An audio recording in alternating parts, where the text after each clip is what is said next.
Betul nih, saya 2 bulan galau, alhamdulillah udah sehat lagi, bertahan selagi nggak ada perubahan dari segi nafkah, dan fokus nyenengin diri sendiri dan anak. Oke, ini dari Kamelda Santika Sari, case-nya adalah suami berselingkuh, terus 2 bulan pertama itu hancur-hancurnya, mungkin gitu ya, maksudnya Kamelda nih, 2 bulan hancur-hancurnya, lalu sekarang alhamdulillah udah sehat lagi. Oke, thank you Kamelda Santika ya.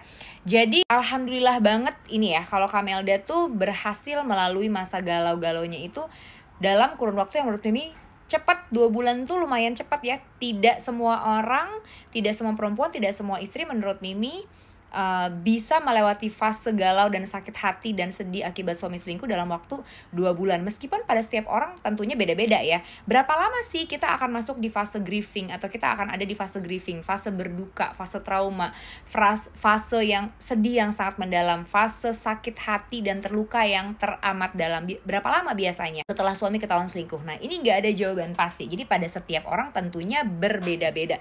Tapi kalau kita boleh average ya, kita pukul rata lah gitu ya. Rata-rata ibu-ibu atau para istri perempuan gitu ya, setelah tahu suaminya berselingkuh, apalagi kalau misalnya taunya itu terlalu detail, artinya too much information gitu, melihat dan membaca sendiri bukti-bukti perselingkuhan suami, cari tahu yang benar-benar mendetail dan mendalam, ini secara otomatis pasti pulihnya lebih lama, galaunya, sedihnya, traumanya itu pasti lebih dalam gitu ya, lebih sakit. Tapi pada rata-rata orang, disclaimer dulu, ini menurut Mimi, jadi ini bukan berdasarkan data ya, tidak ada surveinya.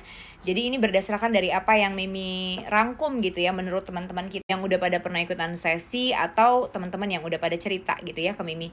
Menurut Mimi bisa simpulkan sebenarnya pada setiap orang itu average waktu untuk bisa pulih dari luka akibat perselingkuhan suami itu rata-rata butuh waktu 6 bulan sampai 2 tahun, tergantung seberapa dalam luka yang dia punya dan informasi yang udah didapatkan tentang perselingkuhan suaminya. Jadi kalau di Kamelda Santika Sari ini 2 bulan alhamdulillah udah lepas dari fase grieving, udah lepas dari masa galau, udah lepas dari masa sakit hati yang mendalam, ini alhamdulillah banget. Dan yes, betul sekali, memang faktor yang paling utama adalah mindset, pilihan kita untuk menentukan mana yang mau aku fokusin untuk aku rasain gitu. Apakah aku mau terus-terusan fokus ngerasain gak nyamannya, sedih-sedihnya, mau terus-terusan memikirkan perbuatan-perbuatannya, mau terus-terusan ngikutin alur overthinkingnya, mau terus-terusan bikin cocok logi sendiri, mau terus-terusan ngikutin hasutan-hasutan pikirannya untuk terus secara lebih dalam lagi menerkan perbuatan-perbuatan dan sikap suami di luaran, bebas. Atau mau memilih untuk fokus pada hal-hal yang masih bisa gue syukuri, fokus pada hal-hal yang masih bisa gue kembangin, fokus pada hal-hal yang bikin gue lebih happy, fokus pada hal-hal yang mungkin bisa bikin aku lebih berkembang. Seperti itu ya. Jadi mindset itu udah pasti jadi faktor utama tentang cepat atau lambatnya kita ada di fase trauma atau grieving atau kesedihan mendalam. Dan yes, Mimi setuju banget ya. Fokus ke diri sendiri, fokus menyenangkan diri sendiri, fokus melihat hal-hal yang positif yang masih kita terima meskipun ujiannya berat. Contoh misalnya ya, suami gak berubah dari segi memberikan nafkah gitu ya, lalu memutuskan untuk menyenangkan diri sendiri, juga menyenangkan anak. Menurut Mimi ini pastinya jadi faktor yang paling penting. Apakah fase grieving yang kita alami ini akan lama atau akan sebentar? Tapi tadi ya, Mimi bilang kebanyakan orang itu mungkin butuh waktu 6 bulan sampai 2 tahun untuk bisa ngelewatin fase pulih dari perselingkuhan suami. Karena emang perselingkuhan suami ini bukan hal yang gampang ya, bukan masalah, problem, ujian yang mudah dilewati oleh istri manapun. Jadi coba teman-teman di sini, ibu-ibu di sini kalau lagi ada yang ngalamin ujian ini gitu, terus saat ini masih terus-terusan sering ngeberantemin suami gitu ya, masih terus-terusan sering ngungkit-ngungkit, masih terus-terusan overthinking, masih belum bisa percaya, traumanya masih dalam, pokoknya kondisi kejiwaan kita gitu ya, kondisi diri kita ini belum tenang, masih membara gitu lah ya, masih berdarah-darah, kayak masih ya ampun sulit banget bahagia. Menurut Mimi itu normal ya. Tadi Mimi bilang 6 bulan sampai 2 tahun kebanyakan dari kita untuk bisa ngelewatin fase ini. Jadi kalau teman-teman ini, Mi aku udah setahun loh Mi gitu tahu suami selingkuh, tapi aku tuh masih belum bisa juga percaya, masih bla bla bla, itu normal. Menurut Mimi sangat normal. Jadi teman-teman mungkin gak usah ngerasa kalau teman-teman ini apa gue gila ya, apa gue gak normal ya, apa gue gak waras, apa gue jahat, apa gue istri gak begini, istri gak begitu, apakah gue perempuan begini. No, don't question yourself gitu. gitu. Jangan mempertanyakan diri kita sendiri, jangan mempertanyakan kualitas diri kita, karena yang lagi teman-teman alamin ini normal bang. Tentu aja sekalipun ini normal, pilihannya kan berarti gini loh, mau terus-terusan ada di kondisi seperti ini, atau mau segera move on dari situasi seperti ini dan kembali bisa menikmati hidup. Kan hanya dua itu pilihannya. Kalau ada pilihan, oke, aku mau segera move on dan bisa kembali menikmati hidup, kenapa harus ngambil pilihan yang gue mau ikutin aja deh rasa sedih dan sakit hatinya berlama-lama, pikiran-pikiran menyakitkan gue, pikiran-pikiran yang membuat gue sesak hati, pikiran-pikiran yang membuat gue berdarah-darah jiwanya, gue mau ikutin itu aja. Kenapa harus ngambil pilihan yang itu ya? So intinya normal, bahwa setiap manusia setelah merasakan sakit hati yang luar biasa, dia pasti akan berdarah-darah dulu, itu normal. Waktunya beberapa lama pada setiap orang juga berbeda-beda, tapi tetap itu menurut Mimi normal. Cuma sekalipun ini normal, tentu sebagai manusia yang kita tuh pengennya hidup bisa bahagia lagi, bisa enjoy lagi, ya berarti kita harus ada upaya-upaya, ikhtiar-ikhtiar, usaha-usaha untuk bisa ngebawa jiwa kita, batin kita, pikiran kita segera keluar dari rasa sakit itu. Jadi sakitnya normal, rintihannya normal, berdarah-darahnya normal, tapi yang harus kita lakukan adalah tentu mencari cara. Aku harus apa ya biar bisa kembali menikmati hidup ini, biar bisa kembali merasa tenang dan bahagia. Itu kalau bisa setelah kejadian atau ujian seberat ini, mungkin kita boleh tambahin pikiran baru.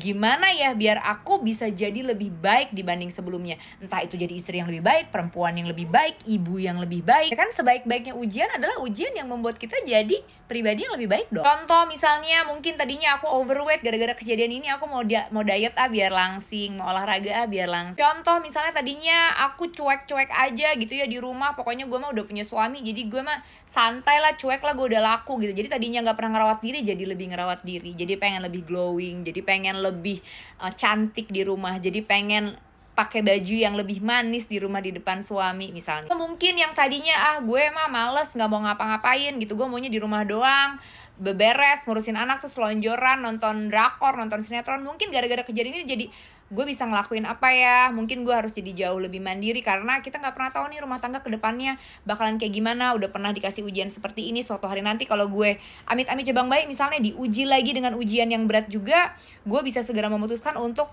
meninggalkan atau bertahan karena gue udah mandiri secara finansial misalnya. Karena kejadian kemarin aku jadi pengen lebih produktif, aku jadi pengen lebih kreatif, karena kejadian kemarin bikin aku jadi pengen punya usaha, belajar usaha gitu ya, atau pengen balik kerja, atau apa deh yang bikin kita mungkin lebih produktif dan menghasilkan kan lebih bagus lagi karena kejadian kemarin, karena ujian kemarin. Aku mulai sekarang mau lebih cerdas gitu ya mengelola keuangan rumah tangga buat masa depan anak-anak, karena kok kayaknya udah ada kejadian seperti kemarin, kita nggak ada yang bisa jamin ya kedepannya suami ini akan seperti apa.